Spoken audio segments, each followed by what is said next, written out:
Today I want to teach you how to make yogurt with raw milk. So I've been making yogurt for about 5 years and I've used grocery store milk most of that time until this summer. I tried it with raw milk for the first time and it is a game changer.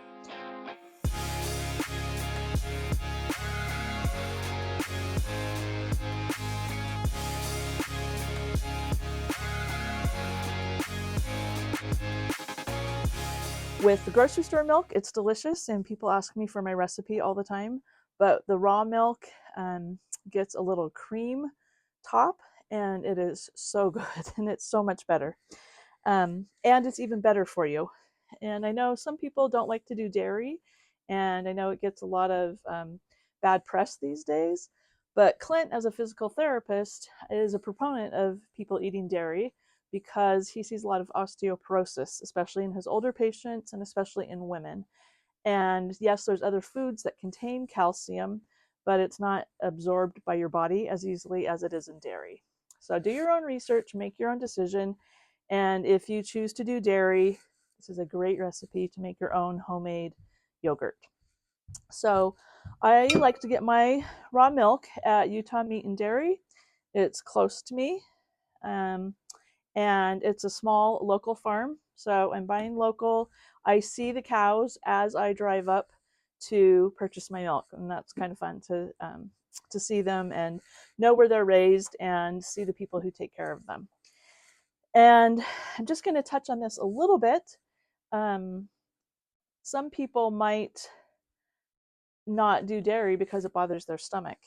And if that's you, I suggest that you try raw milk because it might make a difference for you.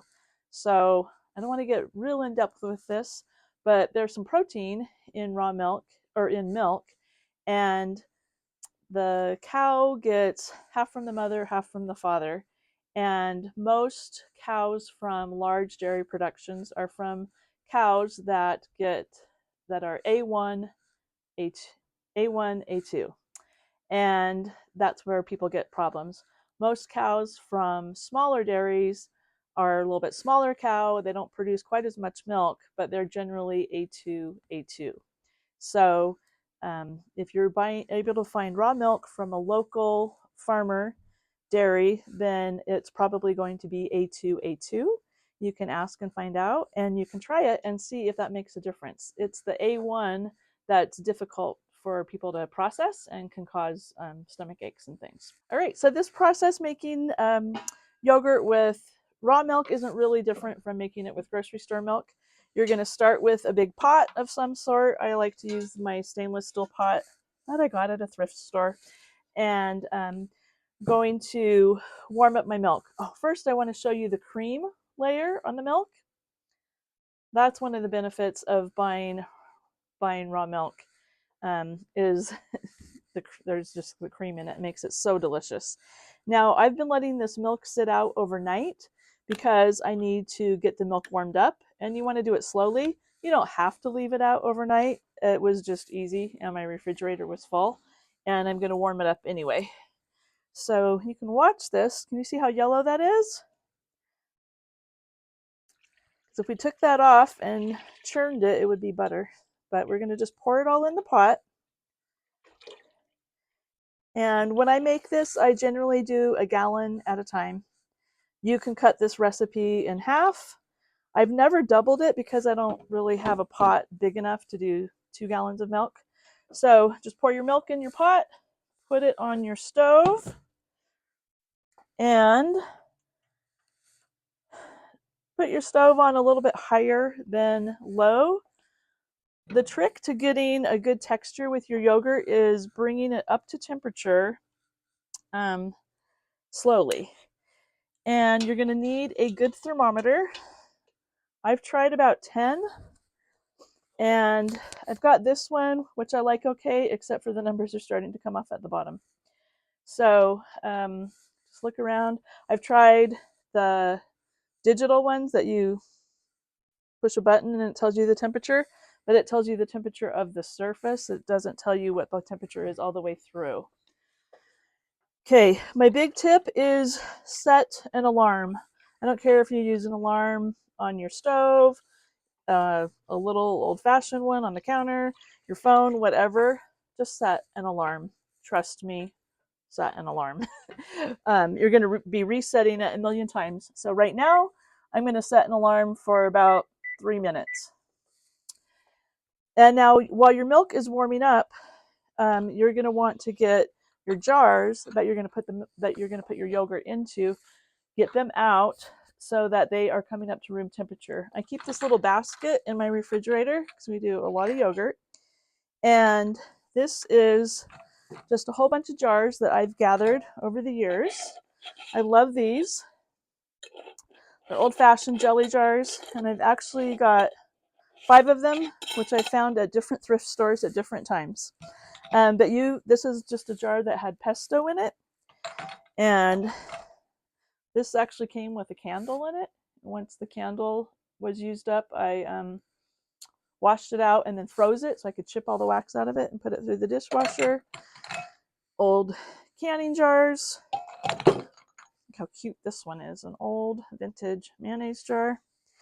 And this one actually came with jam in it from the store, thrift store. Just collect some jars for yourself, whatever you want. And then this basket just fits perfectly in my refrigerator. You don't have to use little tiny individual jars. You can use a larger jar. Oh, I was going to show my whole huge collection.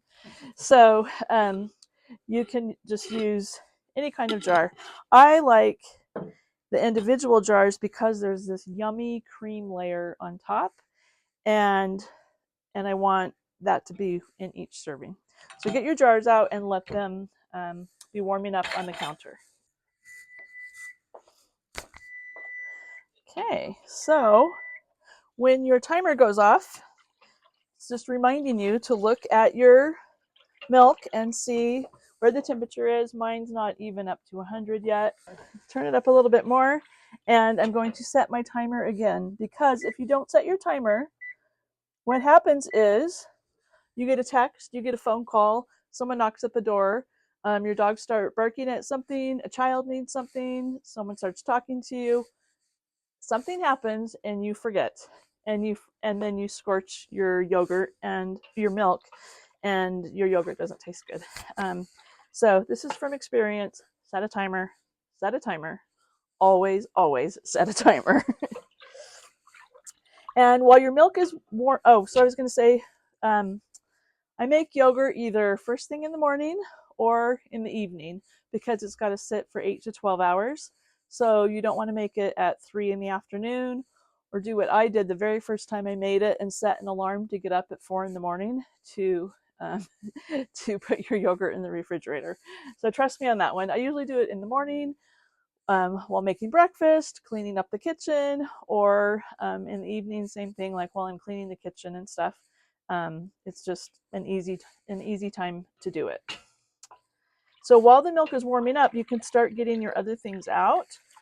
You're going to need your yogurt, and make sure that's somewhere where you can't forget to put it in, because more than once I have processed my yogurt with my milk without putting any of my yogurt start in it, and that's really frustrating.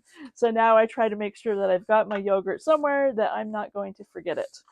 And on that topic, this is the brand that I use. If you find another brand that you like, that's great. And you just want it to have lots of good strains of bacteria in it, because if you're going to make yogurt, you may as well have 5 strains of bacteria instead of 2 strains of bacteria, which I know doesn't sound very appetizing, but we're talking about probiotics, and so it's good for you. And what's really cool is if you stay on top of things, you don't have to buy yogurt every time. If you keep some of your yogurt out, you can just use that for your start the next time.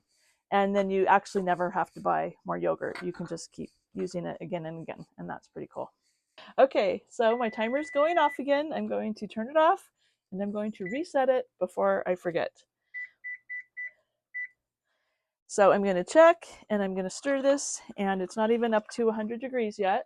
The temperature I'm heading for is 185. And I want to get there slowly because it helps the proteins to build better and it makes your yogurt nice and thick. But you don't want to go 0 to boiling because you'll scorch the milk and the proteins won't bond together correctly. So I'm just going to turn up my temperature a little bit more. And if you've got a gas stove, you're lucky because you can control your temperature a little bit more. I've got an electric stove here. It works. I just know to just turn it up a notch every time. And then for stirring, I just like to use a spatula like this because it's flat. And so you're able to scrape the whole bottom and keep it from scorching. And then it has the holes in it so that the milk is able to go through that. And while it's warming up and I'm cleaning my kitchen, doing dishes, whatever, I also like to get out my supplies that I'm going to need. So you're going to need some kind of a funnel. I use my canning funnel just because I have it and it's handy. And then a cooling rack to put your pot on. Some people say to let it cool on the stove. I guess I'm a little bit impatient and I like to be efficient and get things done. So I put it on a cooling rack to cool it down. But you can just use this time to start getting things out and getting ready so that the process can go quickly for you. Okay, there's that alarm again. And I'm going to check my temperature. And it looks like it's about 110 or so. And when I'm setting my alarm, I'm just setting it for like every 5 minutes or so, just so that I don't forget what I'm doing. Again, I don't get distracted by a text, kids, dogs, whatever, so that I'm keeping an eye on this. And I don't have to stand here and stir it the whole time. I just stir it as I'm doing things. Another supply that you're going to want to grab if you choose to do this method in the little jars is some dish towels, because you're going to need those for insulating the jars while it's processing in these little jars. In my other video on the way I used to do my milk, I just had, or yogurt, I had it in a big pot, and that's a lot easier. But because the raw milk gives you that yummy cream layer on top, I don't want that just in the pot. I want to have it on each individual serving. And so that's why I do it in the jars. Plus, when I did it the old way, I was supposed to take it out of the pot and put it into individual jars, and then the family has it, single servings, to grab, especially if they're running out the door or anything, but you have it into individual servings. But what usually happens when I have it in one pot and I put that in the refrigerator is it just kind of stays in that pot and it doesn't get into the jars like it should, because it's one more step. So with this method, I'm putting it into the jars right away, and then you get that yummy cream layer on the top. And it's going up a little bit more. For me, on my electric stove here, I never turn it past whatever you would call this. I don't put it up to high because I'm going to get boiling milk. And boiling milk scorches in a matter of seconds, and I don't want that to happen. So I'm just going to be patient and keep waiting, because I know on this setting it will eventually get up to the 185 temperature. I've made milk in the Instant Pot, and I can't figure out a way to get it to 185 without scorching. I can get it to 170 or so, but I can't get it all the way up. So what I actually do is take my Instant Pot and put it on my stove and do it just like this, and it's safe to do to the Instant Pot. And I get it up to the temperature, and then I can process it in the Instant Pot at the end, and I'll cover that. But on the stove seems to only be the only way that I can get it up to the temperature that it needs to be. All right, there's that timer again. I'm going to turn it off and reset it so that I don't forget. Right now I'm just going to set it for about 2 minutes, because our milk is up to about 170, 175. And if you look at the milk, it's bubbly now. That's one way you know that it's getting close to temperature. And then I wish you could smell it, but it smells sweet.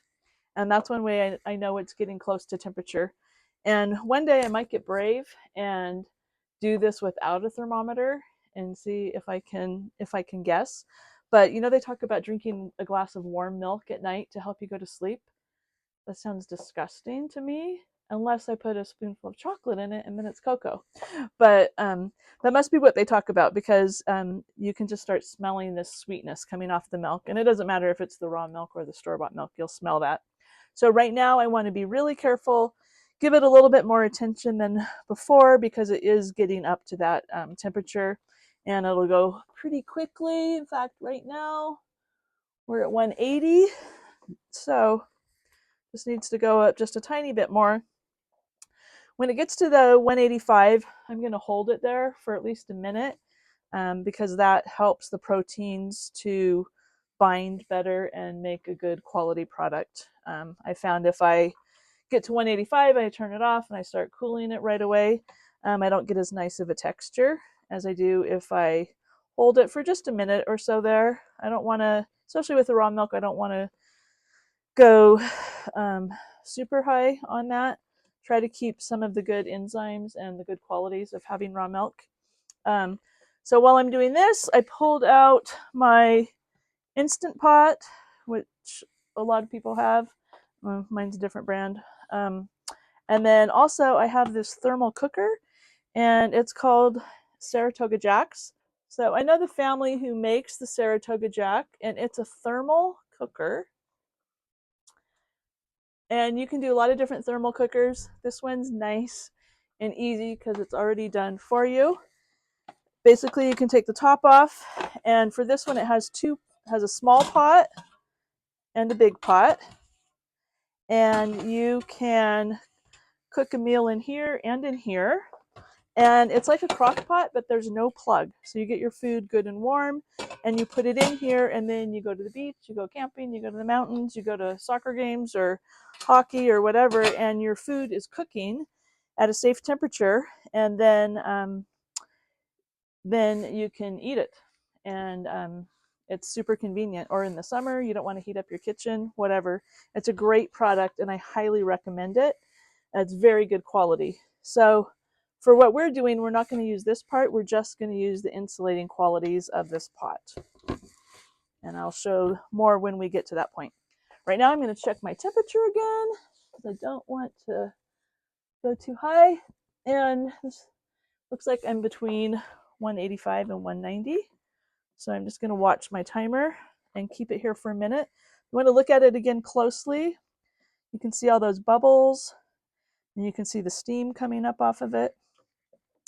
And it smells so good, I might actually want to drink it, but I don't think so. Okay, so I've held this at 185, 190 for a minute, and now I'm going to take it off the heat and put it on my cooling rack.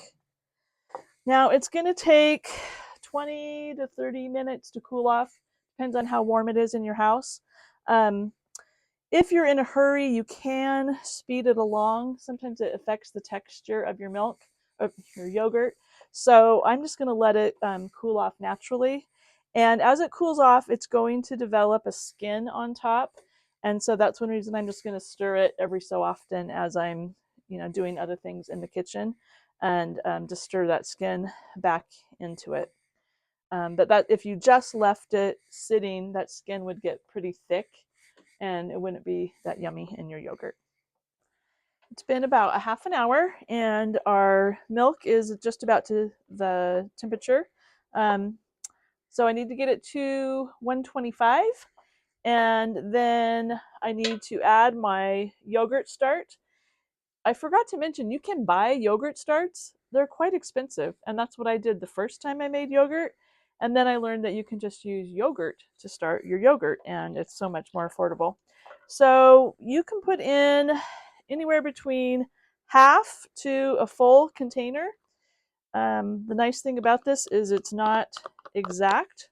So I'm actually going to do 3/4 of a cup, 3/4 of the container today. And you just want to make sure that it is completely dissolved.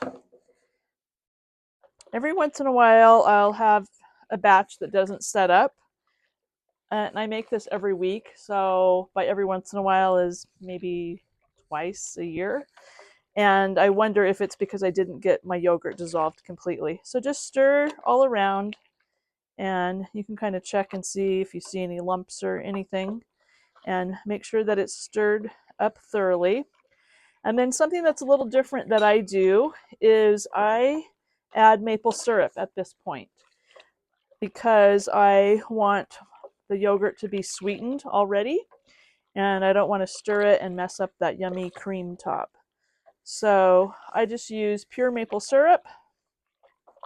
I imagine you could use honey. I haven't tried that yet, because maple syrup is just so easy to pour and all, and a bit cheaper than good honey. So I'm going to do that now. It looks like my yogurt's is completely dissolved. So I usually do a 1/4 cup to a 1/2 cup, and I'm just going to stir that in. So this is about 20 servings. So it ends up being a teaspoon to 2 teaspoons of maple syrup per serving.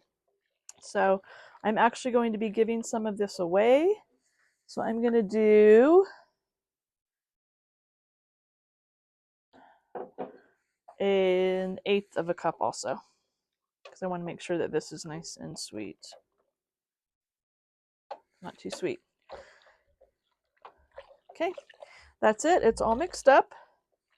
And then I'm going to get a towel and start filling up my jars. And we just got stickers, and this is a gift for a friend. Isn't that cute? And I just love reusing things and not wasting things. So this is a jar. I don't even remember what was in it, but I'm just going to reuse it. A ladle makes this process easier. Just going to ladle it in the jar.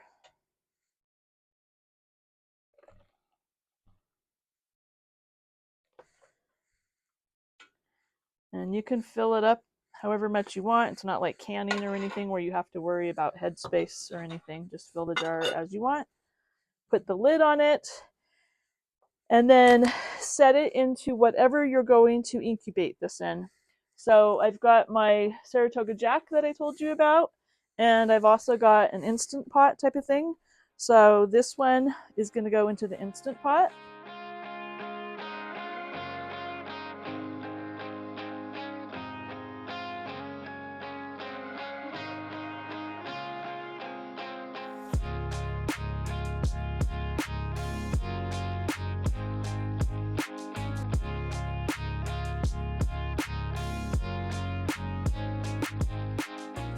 Now I've put these jars into the Instant Pot, and I'm going to put some towels in because I want to insulate things. And the towels are just going to help to hold in that heat. Now this part is up to you. You can plug in the Instant Pot and put it on yogurt setting, which will just hold it at that temperature that's about 120. Or if you feel like you've insulated everything really well, then you can just let it sit on the counter.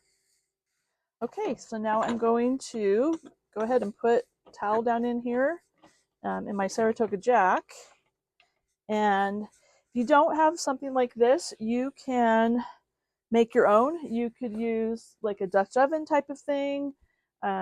People make them out of fabric. You just need some. Also, people make them out of ice chest and towels. You're just basically holding the heat in. So if you think about like roasting a pig in the ground, that's a thermal cooker. So that's what we're doing. We're just using the thermal heat, and we're just retaining it in some kind of a container. This one just happens to be nice and easy and can sit on the counter. So now I'm going to look at my time, and I'm going to set a timer for 8 to 12 hours. Usually when I do it in the Saratoga Jack, I do 10 hours. And when I do it in the Instant Pot with it turned on, I do 8 hours. And set a timer, because even if you think, oh, it's going to be done at 10:30 when I go to bed, then you're going to forget when it's bedtime. And in the morning, you're going to wake up. And if you forget, it's not the end of the world. Your yogurt might just be a little bit stronger. And I like mine to be kind of on the mild side. So 8 to 12 hours, and you can adjust that according to whatever you're using. But generally 8 hours on this, and I'm sorry, 10 hours with the Saratoga Jack, and 8 hours with an Instant Pot type of thing. And we're going to wait, and then we will show you the yummy yogurt in the morning. So I've let the yogurt set overnight, and I'm going to open it up now.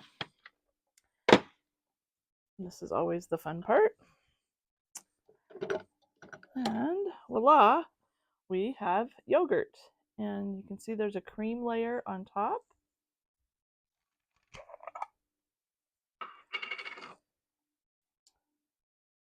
And let me put my spoon in so you can see. Now this is going to get a little bit thicker after you put it in the refrigerator and you let it chill. Can you see?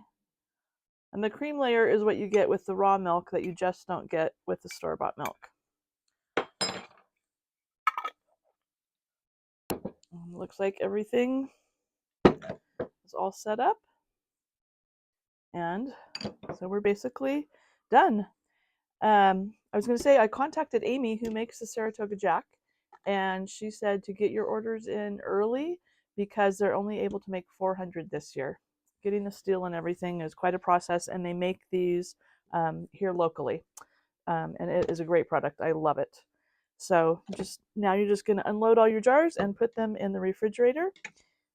And we'll also grab the Instant Pot and see how that one did. Okay, and now we're going to check it on what was in the Instant Pot. And I forgot to say, you're not pressurizing anything. The Instant Pot is just keeping the yogurt at the right temperature while it cultures.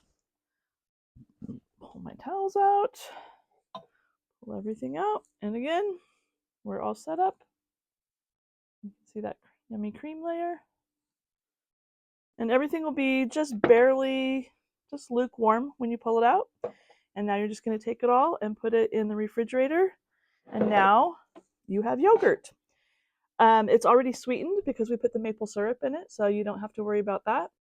And I like to top it with fresh fruit, frozen fruit if you need to, granola, whatever you want. And you've got yogurt for your family, and then the size of your family for a week or so.